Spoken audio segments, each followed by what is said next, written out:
Hello दोस्तों, नमस्कार। SM किसी चैनल में मैं आप सभी लोगों का दिल से बहुत बहुत स्वागत करता हूं। मल्टीपल चीज़ों को कवर करना है, तो चलिए स्टार्ट कर लेते हैं। यहाँ पे सबसे पहले तो दो इंपॉर्टेंट स्टॉक्स जो कि एक ही ग्रुप से बिलोंग करते हैं, उससे रिलेटेड कुछ अपडेट्स आपके सामने रखना चाहूँगा। जैसे कि टाटा मोटर की अगर हम लोग बात करें, उसके बारे में यहाँ पे थोड़ा सा डिस्कशन करेंगे। एंड उसी के साथ साथ जो दूसरी कंपनी है टाटा पावर, दोनों टाटा ग्रुप से ही बिलोंग करते हैं, दोनों फ्यूचर ओरिएंटेड बिजनेस में एंगेज है। वैसे तो टाटा पावर का ही तो पुराना बिजनेस है, पावर जनरेशन, डिस्ट्रीब्यूशन, ट्रांसमिशन। तो थोड़ा सा अभी जो न्यू यंग बिजनेस देखने को मिल रहा है, रिन्यूएबल एनर्जी, उसी से रिलेटेड थोड़ा सा लोगो रखने की कोशिश करते हैं। ये दोनों कंपनीज की अगर हम लोग बात करें, काफ़ी अच्छा परफॉर्मेंस यहाँ पे दिखा रही है। एंड टाटा मोटर की अगर हम लोग बात करें, आज के दिन भी आप देख सकते हैं 2-2.25% काफ़ी अच्छा परफॉर्मेंस हम लोग को देखने को मिल चुका है। एंड लगातार हम यहाँ पे कह सकते हैं दोस्तों, कंपनी अभी नया 52 वीक हाई के साथ साथ ऑल टाइम हाई भी लगाते हुए दिखाते हुए देखने को यहाँ पे मिल रही है। प्लस उसी के साथ साथ कंपनी के अर्निंग्स भी काफ़ी शानदार, मतलब अभी तक जो हम लोगों को देखने को मिले थे वो भी कमाल के देखने को यहाँ पे मिल रहे थे। ठीक है। एंड उसी के साथ साथ कंपनी का जो मार्केट कैप भी हम लोग को देखने को यहाँ पे मिल चुका है। आप सभी लोगों को पता ही है, 4 लाख करोड़ के आसपास क्रॉस होते हुए देखने को मिल चुका है। कोई अभी की बात नहीं, यस्टरडे हम लोगों ने चीज़ों को देखा था। एंड उसी के साथ साथ कल के दिन हम लोगों ने ये भी देखा कि नमूरा ने कैसे यहाँ पे इनका जो टारगेट है एंड इससे रिलेटेड जो रेटिंग्स है वो उन्होंने अपग्रेड कर दिए बाय से रिलेटेड। एंड जो टारगेट है वो भी कितना, लगभग 1300 के करीब उन्होंने रख दिया, समवेयर अराउंड 26% के आसपास। तो इसके पीछे का रीज़न भी उन्होंने बता दिया था कि मल्टीपल ग्रोथ लेवल्स हम लोग को इस कंपनी में देखने को यहाँ पे मिल सकते हैं, अलग अलग सेगमेंट के हिसाब से, मार्जिन्स के हिसाब से। एंड इसीलिए उन्होंने जब से कमेंट्री दी है, टाटा मोटर काफ़ी अच्छा परफॉर्मेंस दे रहा है।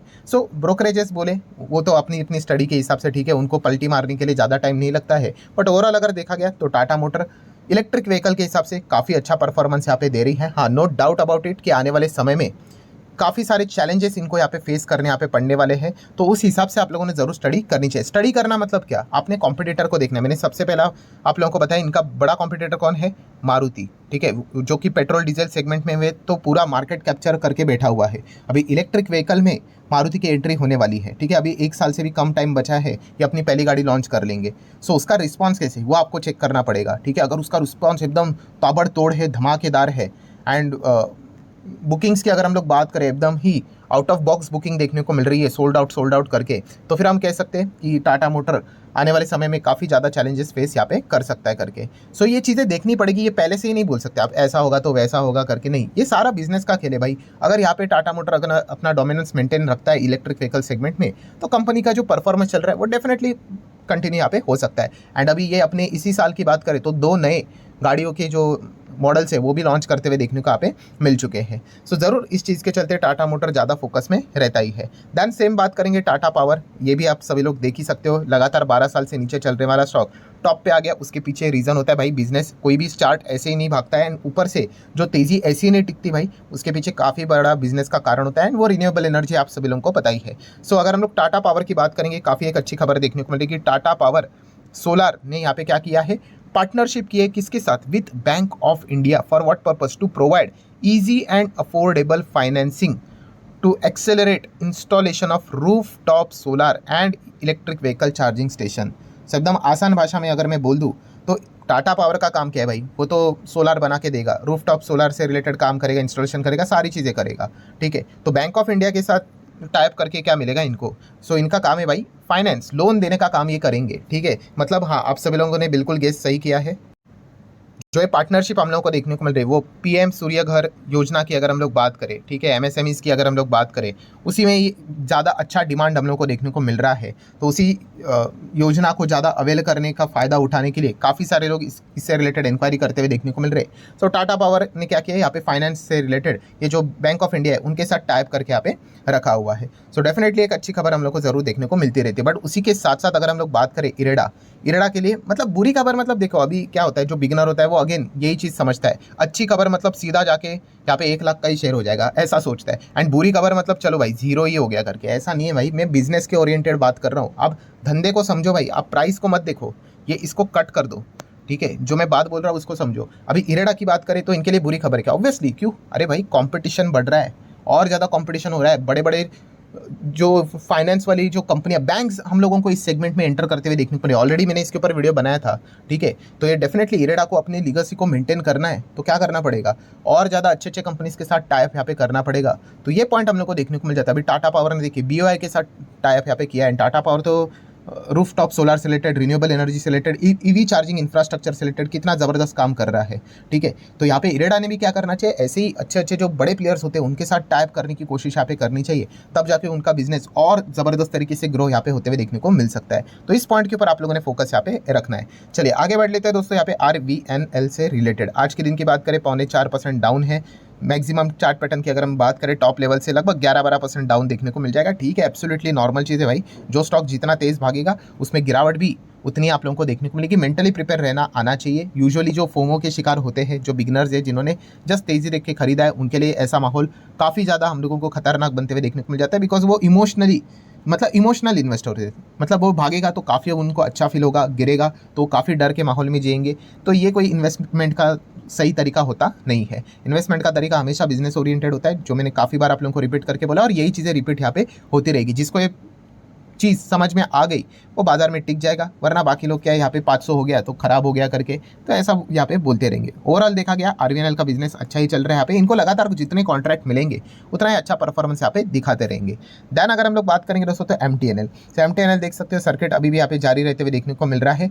प्योर हम यहाँ पे कह सकते हैं मूवमेंट वाला स्टॉक देखने को यहाँ पे मिल रहा है। ठीक है, फंडामेंटली कोई तो चेंजेस हुए नहीं है। अभी BSNL MTNL ये जो चर्चाएं चल रही है, इस चीज़ के चलते तेज़ी चलती है। हमेशा याद रखना भाई, ये जो तेज़ी होती है ये टिकाऊ कब होगी, जब कंपनी के फंडामेंटल बिजनेस में काफ़ी बड़ा बदलाव हो करके। सो अभी तक इतना बड़ा कोई बदलाव नहीं हुआ है, छोटा मोटा ही बदलाव हम लोग को देखने को मिला है, छोटा मोटा खबर देखने को मिल रहा है यहाँ पे सरकार की ओर से।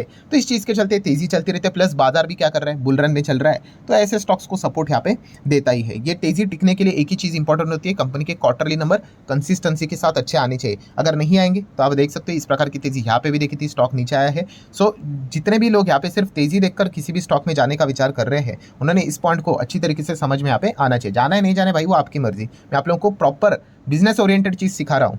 ठीक है, क्योंकि क्या होता है कि ये इस प्रकार का फेज आपको हर वक्त मार्केट में देखने को मिलेगा, तेजी भी रहेगी, मंदी भी रहेगी। ठीक है, सिमिलर वे अगर हम लोग बात करें TTML की, ठीक है, आज के दिन 3% यहाँ पे गिरा है। ये सारे स्टॉक्स में सबसे इंपॉर्टेंट चीज़ क्या होती है, जैसे मैंने बोला टाइमिंग इंपॉर्टेंट होती है।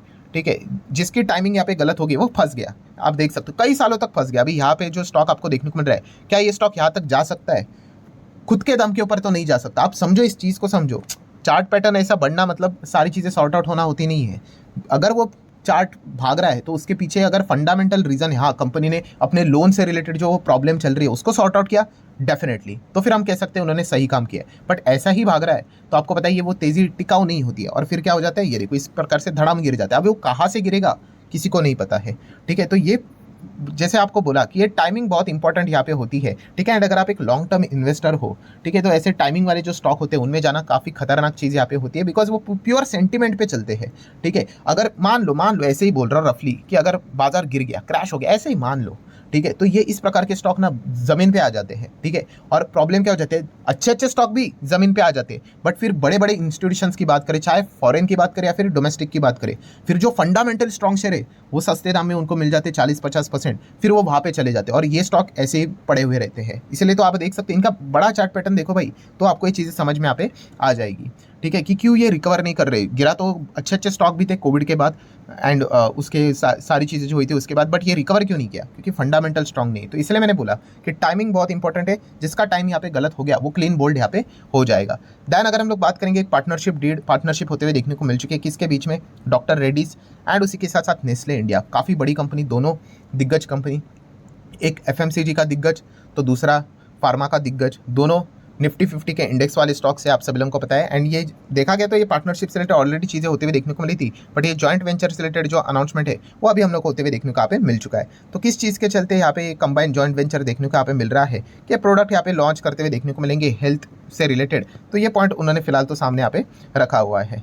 देन अगर हम लोग यहाँ पे बात करेंगे तो डॉक्टर रेड्डीज खास फोकस में रहेगा टुमारो के हिसाब से, कल के दिन के हिसाब से। क्यों? क्योंकि 27 तारीख के कल एंड 27 तारीख की बात करें तो कंपनी ने बोला था हम लोग विचार करेंगे, कंसीडर करेंगे कि स्प्लिट देना है कि नहीं। ठीक है, तो कल हम लोग को पता है यहाँ पे चल जाएगा। फेस वैल्यू फिलहाल तो 5 का है। ठीक है, तो कल डॉक्टर रेड्डी वैसे भी रडार के ऊपर रहते हुए देखने को मिलेगा। नेस्ले इंडिया की बात करें, अगेन एक एवरेज स्टॉक मतलब इनकी जो ग्रोथ रहती है एवरेज ही रहती है। 2.25 लाख करोड़ का मार्केट कैप है, ऑलमोस्ट 2.5 लाख करोड़ ही है, ऐसा ही बोल सकते हैं हम लोग। तो 5 के हिसाब से, डबल के हिसाब से ही इनका परफॉर्मेंस, मतलब चलो इनलाइन परफॉर्मेंस देखने को यहाँ पे मिल रहा है।